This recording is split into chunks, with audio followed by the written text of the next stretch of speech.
नमस्कार।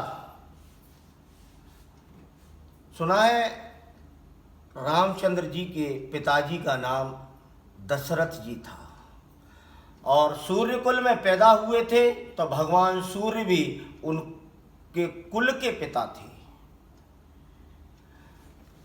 महाराज दशरथ के महामंत्री श्री सुमंत जी को राम जी पिता तुल्य ही समझते थे और पिता का ही आदर दिया करते थे। और राम कथा आगे बढ़ती है, तब वन में जटायु को भी राम जी ने पिता कहा और पिता की तरह ही उनका अंतिम संस्कार किया। इस प्रकार राम जी के 4 पिता हुए। ये मेरा विश्लेषण नहीं है, टीवी पर मुरारी बापूजी ऐसी बात बता रहे थे। और आज दिन भी फादर्स डे था, तो मुझे लगा कैसा सुंदर वक्तव्य है, और इस वक्तव्य के हिसाब से सोचा जाए तो पिता तो अपने होते ही हैं, उनकी महिमा तो अपरंपार है ही, और पिता तो छत्र छाया है जीवन की।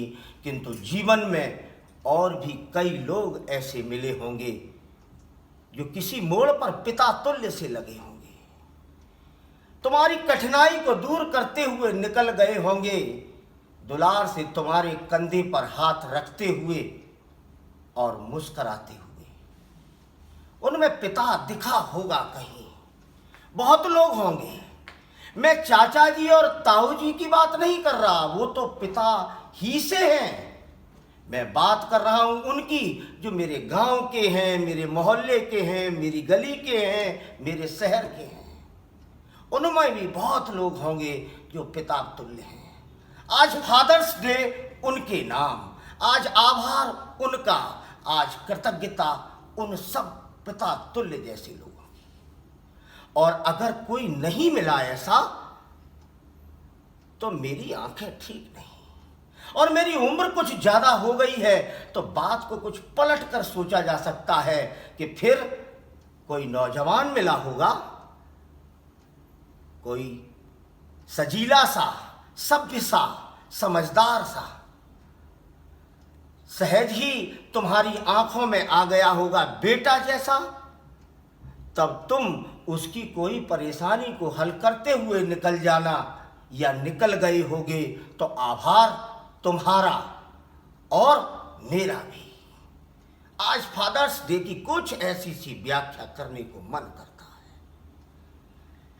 है। एक ने पूछा, ऐसी बात कहां से ले आते हो?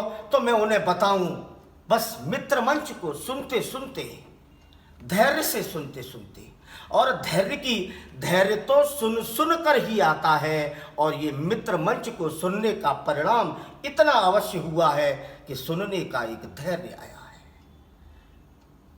बंधुओं, लेकिन मैं अपनी कमजोरी भी बताऊं, मैं सुनने की बात कर रहा हूं, सुनाने का आपको आह्वान करता हूं। आप पर भी कोई सुंदर सा भाव हो, आपका कोई वक्तव्य बन पड़ा हो, तो आप आइए, सादर आमंत्रित हैं। मित्र मंच के पन्ने पर अपने विषय को लिखिए, मैं आपको सहर्ष सस्नेह आमंत्रण भेजूंगा। आप आइए, मैं आपको भी सुनूंगा। सुनने का एक धैर्य तो है, लेकिन हाँ, मैं कमजोरी बता रहा था, गालियां मुझे भी नहीं सुनी जाती। गालियां सुनने में लगता है जैसे अंदर गिनती चलने लगी हो। कोई होता है जो गालियों को गिनने लगता है, कोई है अंदर जो गालियों की गिनती करता है। और ये गालियों को गिनना बहुत खतरनाक है, क्योंकि गालियों की जब गिनती होती है तो बड़ी कर्कश लीला होती है। फिर ईश्वर मुझे उस कर्कश लीला से बचावे।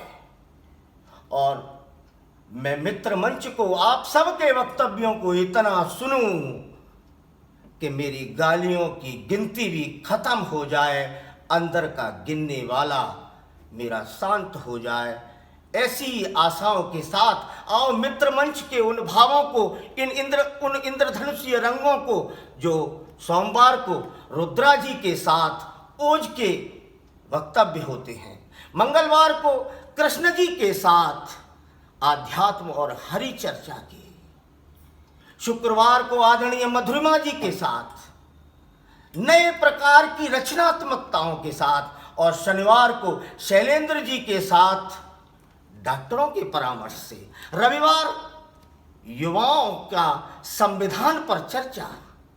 इस प्रकार सजे हुए मित्र मंच की ओर से आपको सुनने का भी और सुनाने का भी आमंत्रण देते हुए सादर आभार। भारत माता की जय।